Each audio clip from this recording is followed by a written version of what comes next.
Can you break down the difference between capitalist, socialist, communist? There are more systems than just capitalism, socialism, and communism, but given that these are the three that we see most frequently, let's talk about them. So capitalism is meant to be a free market system in which capital goes to the places where people are going to get the biggest return on their capital. The workers, and you've got the capitalists. And the capitalists say, I'm going to build this factory, not because I make money today, but because over time I think I'm going to make money.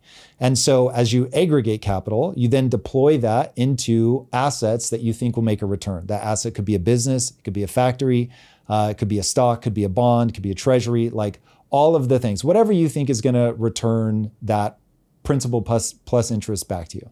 Socialism is where you confiscate the means of production and you say, okay, the state now owns all of the means of production and we're going to give as many things away as we can for free to make sure that people have the distributed profits of the economic engine. So instead of going to capitalists who are using intelligence, market signals, hard work, discipline in order to figure out where to put their capital. And they sometimes win, they sometimes lose. And they take a disproportionate amount of the rewards. We're going to spread that out across everybody. The vast majority of people will just never own assets. And so that's why we're in the situation that we're in right now in real life in America.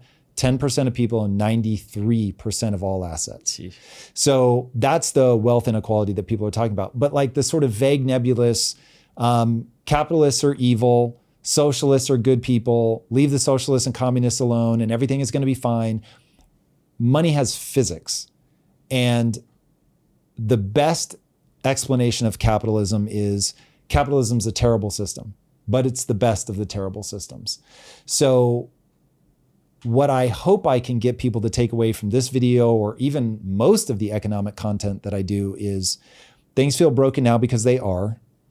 They're broken because of inflation. Inflation is a product of modern monetary theory, but modern monetary theory is a trade-off. If you re-harden the money, base it on gold or whatever, that has its own trade-offs that are going to create problems. And so we just have to be honest about what happens when you print money so that hopefully we can interrupt it and focus on, like if we were just going to focus people on one metric, it would be debt to GDP ratio. And so if you can start driving that, we're now at 122%, 130 is a historical red line over which only bad things happen.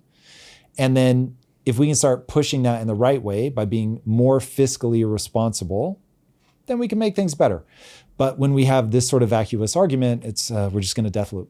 So welcome to part one, where we are and what Argentina tells us about our own future. In the early 1900s, Argentina was attracting more immigrants than America. People were literally choosing Buenos Aires over New York City for opportunity. Today, more than half of Argentina's children live below the poverty line. How does a country that once lured dreamers away from the land of opportunity end up with over 50% of its kids growing up waiting in breadlines? That's where socialists like Mamdani come in.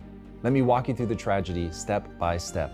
Debt and money printing cause countries to weaken their own economy, leaving them vulnerable to crisis. And when that crisis hits, the country tears itself apart from within. The Soviet Union, Cuba, Venezuela, Rwanda, Bosnia and Herzegovina, just to name a recent few, all fell apart due to economic reasons. But instead, what we read about in history is the violent clash between the two sides. There is just so much hatred in a country. By the time they fall, history often misses that the hatred was born out of the economy. The economy is the thing to watch. By the time polarization is set in, the system is already in big trouble. Here's how it plays out, the cause and effect that leads to the battle between capitalism and socialism. The overaccumulation of debt causes inequality. People think it's billionaires hoarding money, but that's not how the economy actually works. Billionaires are the result of three factors: debt, money printing, and owning assets. Roughly 70% of all millionaires and billionaires in America are self-made. But in a world where people, companies, and countries take on too much debt, the government eventually has to print money to cover the inevitable shortfall. And when they do, asset prices go up and the dollar goes down. So asset holders, AKA the people that build successful companies and the people that own equity in a successful company, get richer, and the people who don't own assets get poorer. It's that simple. And this happens in runaway fashion, pushing ordinary middle-class people either up into being wealthy if they own assets or down into being poor if they don't. That is how inequality sets in. But what happens next is the real kicker. Inequality leads to populism, and populism, which is just a fancy way of saying inequality, makes people really mad. It leads to people voting emotionally instead of rationally. And once people start voting emotionally, things spiral fast. Debt goes up because politicians get elected by promising free stuff, and sadly, there is no such thing as free stuff. Government deficits come out of your pocket via inflation. I know if you don't know how this all works, that sounds crazy, but it is actually true. Populist politicians also promise to punch the enemy right in the kisser, and the enemy is always the other guy. So the left promises to punch the right, and the right promises to punch the left. This drives everyone into tribes because you need a team to protect you when it's all going down. If you're in the middle, you're going to get clobbered from both sides. So very few people stay in the middle, and when they do, they are the first killed in the revolution. And I don't mean that figuratively. That is a true story. So people pick teams and they fight. Ethics go out the window because everyone believes in a populist moment that they are fighting for survival. And the political candidates that get elected in a populist moment are the strong men who don't mind fighting. That's because everyone wants to elect a tough guy who will fight for them and get them a bigger piece of the money printing pie. So money printer go brr and rage skyrockets. So what does this have to do with Mamdani? I'm glad you asked. The right already has a tough guy, Trump, but the left is still trying to find their new identity post the 2024 defeat. The question everyone has been asking is, will the left go towards the middle or towards the extreme? Mamdani's rapid rise to popularity indicates we're going to be following in history's footsteps here and choose the extremes. With that thought bubble hovering over my head, enter Zoran Mamdani, the self-proclaimed socialist who wants to make New York City more affordable. He was just elected as the Democratic mayoral candidate for the global financial center, New York City. The problem is, like Argentina before him, he has not learned the lessons that even the Chinese Communist Party has learned, namely that if you want to pull people out of poverty and make things affordable, the only proven tool is capitalism. You have to orient towards private citizens getting rich off their innovations. Remember, the problem is debt, not capitalism.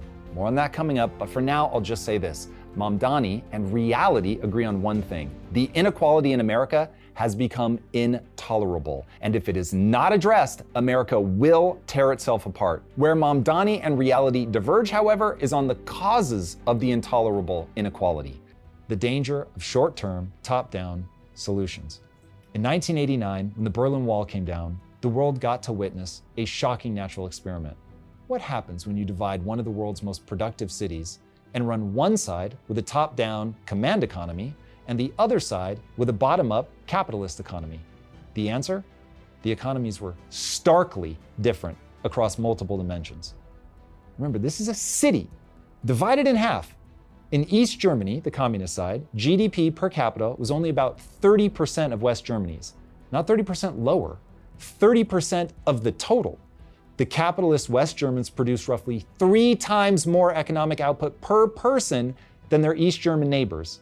Average wages in East Germany were approximately 1/3 of what workers earned in West Germany. This means that for the same work, East Germans only earned 30% of what the capitalists across the street literally earned, equating to significantly lower standard of living. East Germans had a life expectancy approximately 2 to 3 years shorter than their West German counterparts. Communism literally shortened their lives. West Berliners enjoyed modern infrastructure, reliable public transportation, and high-quality housing. In contrast, East Berlin struggled with outdated infrastructure, crumbling buildings, and chronic housing shortages. Over 25% of buildings in East Germany were considered severely deteriorated by the late 1980s. East Germany filed fewer than 1,000 patents annually, compared to over 70,000 patents per year filed by West Germany. The difference in innovation was staggering, nearly 70 times more innovation in the capitalist side of the city. Remember, these are people that are sharing streets. In East Germany, basic consumer goods typically cost a far greater share of workers' monthly salary than in West Germany. For example, a color TV might cost roughly 5 times an average East German's monthly salary compared to less than 1 month's salary in West Germany. Plus, everyday things like cars were extreme luxuries in East Germany. East Germans had to wait an average of 12 to 15 years to get even a small car.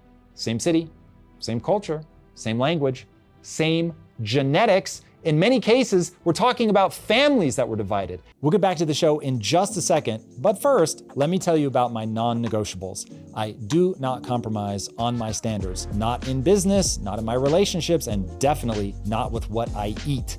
With Paleo Valley beef sticks, my nutrition standards stay high no matter how busy life gets or even if I'm traveling. They are 100% grass-fed, grass-finished beef, 6 grams of protein, 0 sugar, no artificial preservatives, and they're naturally fermented with organic spices. There's no gluten, no soy or corn, and they're paleo and keto friendly. Your body does not care if you're busy. The difference between successful people and everyone else often comes down to the standards they refuse to negotiate on. Make your nutrition one of those.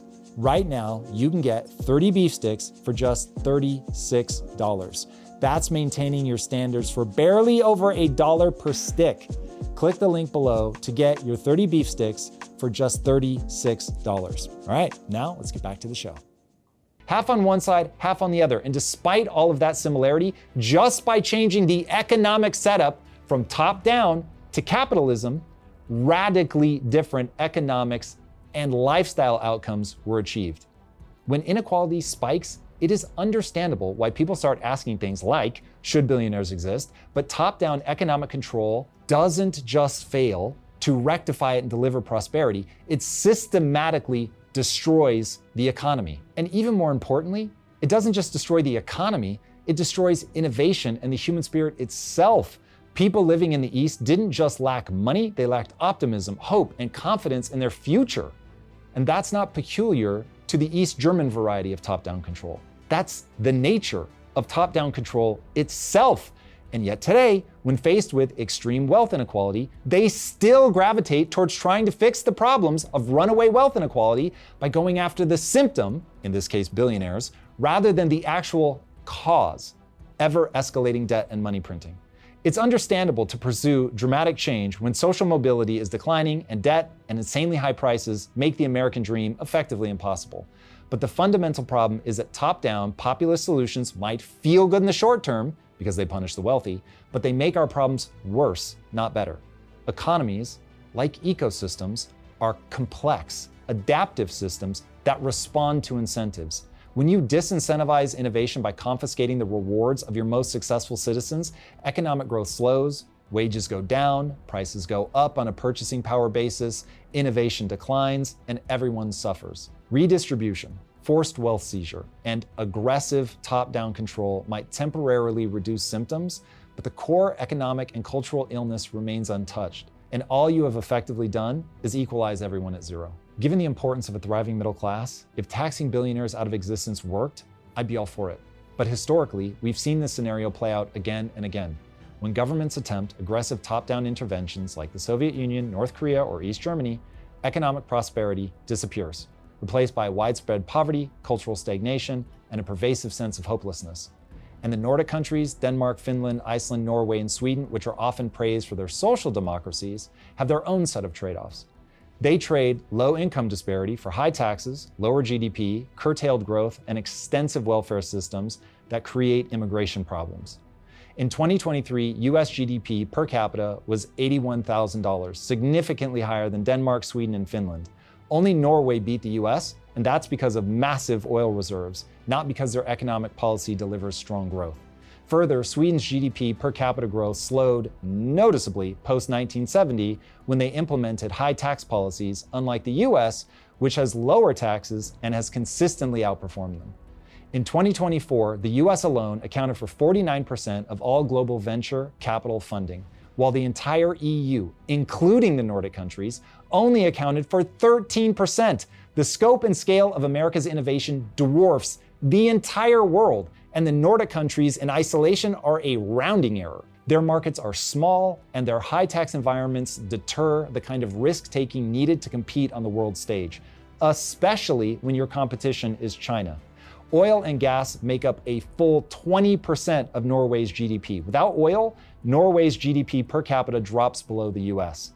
Additionally, the Nordic model's high taxes and generous welfare only work in homogeneous small populations with high trust and face massive challenges when scaling to a large, diverse country like the US. In 2023, Nordic countries had among the highest tax to GDP ratios: Denmark at 46.7%, Sweden at 42.6%, Finland at 41.9%, versus the US at 27.7%. Also in the Nordic countries, aging populations are also beginning to strain the welfare systems. Finland's pension costs have risen at an exponential 3.2% annual compounding growth for nearly a decade. To get specific about immigration, Sweden's immigrant unemployment rate is 15.4% versus just 3.6% for natives. Tensions are mounting. Like everything, it's a trade-off. If you don't regulate capitalism at all, you get the madness of the Gilded Age in America. If you regulate it too much, you get socialism. If you aim for the middle, you stagnate. So how do you do this well? Welcome to part 5, the real solution. If you want to delete billionaires, you've got to focus on the structural problems that give rise to them in the first place. Just as you don't cure brain cancer by taking Advil, you don't cure inequality by taxing billionaires back to millionaire status. Advil just masks the root cause of the headache, and taxing just stagnates our economy. Said another way, focusing on billionaires is like blaming a fever instead of the infection causing it. And the infection we face right now goes to the very heart of America's monetary structure, economic incentives, and cultural values.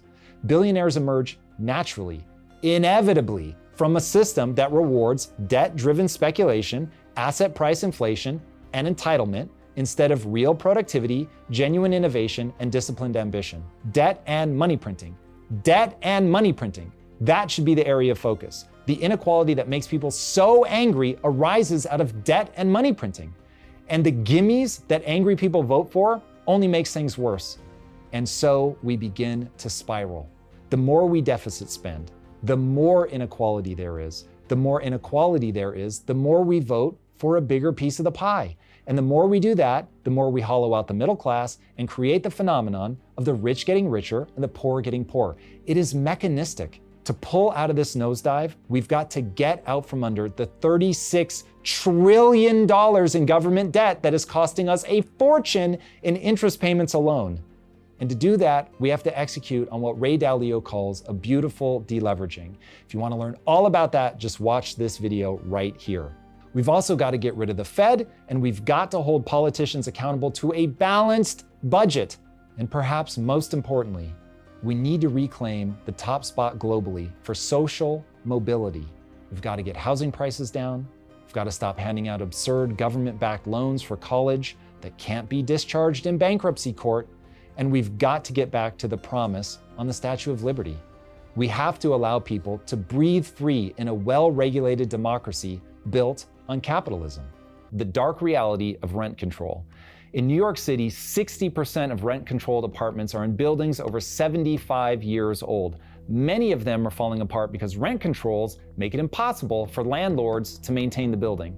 At the peak of New York City's rent control crisis in the 1970s, the South Bronx was losing nearly 30,000 housing units per year to abandonment and arson.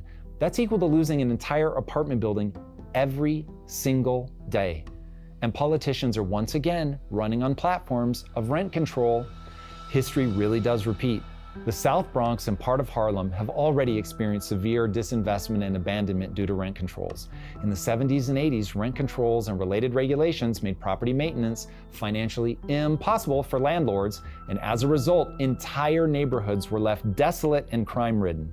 By 1980, the Bronx had lost over 300,000 residents, leaving behind empty buildings, burned out properties, and economic stagnation. 300,000 people left. The story is both insane and highly instructive in terms of how to deal with the current economic and populist crisis. Starting in 1943, New York City had implemented emergency rent controls. This is during World War II and was intended to be a temporary measure to prevent wartime profiteering.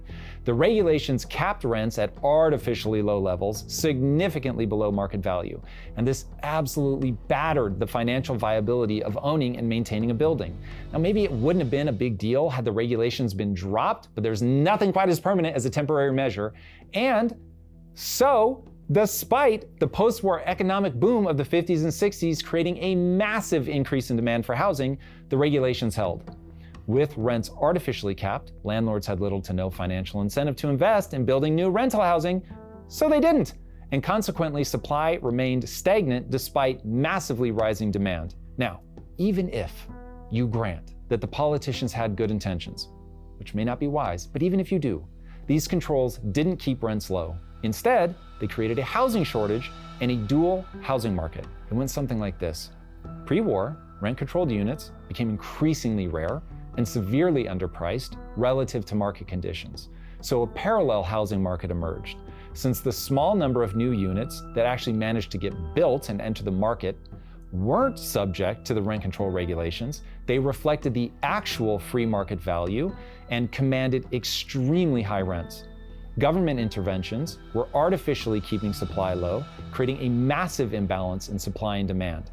The severe supply shortage caused rents to skyrocket in these new units. Did people realize at this point what was going on? Namely, that housing was so limited and under-maintained due to rent control that people were willing to pay an ever-increasing fortune for a well-maintained building? Nope. The skyrocketing prices just made the public even more angry. And once again, not recognizing the actual cause of the price increases, people voted for more governmental intervention, the very thing that was causing the problem. And thus it made the problem even worse. And so the spiral continued. And under massive public pressure, in 1969, the city introduced the Rent Stabilization Law. This policy sought to also control the newer apartments that were previously avoiding the rent limitations. It was designed to be a separate, less severe form of rent control known as rent stabilization. It allowed for minor increases, but still held rents well below market rates, and forced landlords to seek approval for any major rent increases, which once again stifled the income streams that are necessary for property maintenance and upgrades.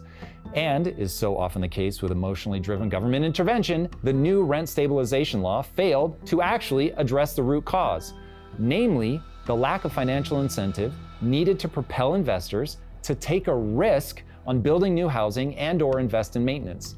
The additional layer of complexity brought on by two types now of rent control also served to confuse the market even further, discouraging new development and perpetuating the chronic housing shortages and deterioration. So, say it with me now, the death spiral continued at an accelerating pace. In 1971, under Mayor John Lindsay's administration, New York City extended stringent rent control rules, significantly limiting landlords' ability to increase rents, even when properties required major repairs or capital investments. And guess what happens when you do that? Landlords, who found their maintenance costs regularly exceeding the allowable rent income, decided not to make even basic repairs, because if they did, they were going to go bankrupt. This only worsened the housing crisis. In response, in 1974, New York established the Division of Housing and Community Renewal, introducing even tougher enforcement mechanisms for regulated rents. Because, well, the beatings will continue until morale improves. Unfortunately, that kind of strict enforcement and those penalties only further discouraged landlords from investing in regulated properties, as profitability was now extremely limited. This caused property values to decline yet again, and the abandonment rate on buildings began to rise even faster. So, by the mid-1970s, despite capped rents, property taxes and utility costs soared. This placed enormous additional financial pressure on the landlords who were already in dire straits. And to make the situation even more impossible, high taxation rates were combined with high inflation at the time, dramatically increasing maintenance and operating costs, driving even more landlords to abandon their buildings. That's the unfortunate cause and effect of policies like rent control. When landlords become unable to cover the escalating costs of their buildings due to frozen or minimally increasable rents, more and more of them will be forced to abandon their properties or reduce maintenance significantly until everyone is living in slum-like conditions. By the late 70s, many landlords, faced with ridiculous regulations and financial hardship, resorted to not just intentionally neglecting the properties or outright abandoning them. In some cases, properties were deliberately burned for insurance compensation, since insurance payouts became more financially viable than trying to work with regulated rental income. Arson rates surged dramatically, with up to 40% of the fires in the Bronx being attributed to arson. 40%! Entire neighborhoods became characterized by burned out buildings, abandonment, and severe urban decay. But if you've been iced out of the housing market and can tell the game is rigged against you, you're understandably going to sour on capitalism. Because people don't map the physics of money, the nature of supply and demand, and the complexity of the economy at large, they are inevitably going to fall back on what they do understand: politicians. So in 1977, yet another attempt at federal intervention was made, called the Community Reinvestment Act. This is getting crazy. The CRA was designed to encourage banks to provide loans to maintain properties despite the rent controls. Unfortunately, due to local regulatory hurdles, limited market incentives, and financial constraints that come with rent stabilization, the CRA's impact was initially limited and, of course, failed to reverse the decay. With decades of failed interventionist policies, New York fell into a financial crisis, and the city was forced to make substantial cuts in municipal services like the fire department, the police department, and sanitation. The South Bronx and Harlem were particularly hard hit, with a massive acceleration of property abandonment. The effects of these policies were devastating. Neighborhoods were left economically desolate and crime-ridden, creating conditions often described as economic ghost towns. By 1980, nearly half of the housing units in the South Bronx had been abandoned or destroyed, largely as a direct consequence of regulatory decisions. Economic stagnation became entrenched, with unemployment in the Bronx exceeding 25%. And this kind of self-inflicted wound isn't unique to New York. It's seen all over the world. Stockholm had a housing crisis. Their rent control policies created an 11-year waiting list for a basic apartment by 2022. Severe shortages led many young people and families to live in overcrowded housing or remain with parents into their late 20s and 30s. Additionally, property owners stopped investing in the housing stock, leading to visible deterioration. San Francisco also had their own major problems. Their long-term rent control policies led directly to a 15% spike in housing shortages between 2015 and 2023, dramatically reducing availability and driving up market rents for newer tenants. Stanford researchers found that San Francisco's rent control caused landlords to withdraw from the market or convert units into condos or short-term rentals. In 2020, Berlin ran into similar problems when they imposed stringent rent controls, freezing rents at June 2019 levels, and within a year, new rental housing permits declined by nearly 40%, exacerbating shortages and making housing even less accessible for new renters. The exact opposite of the desired outcome. Santa Monica also implemented strict rent controls in the late 1970s, and guess what? By the early 90s, research showed that these controls significantly reduced the housing supply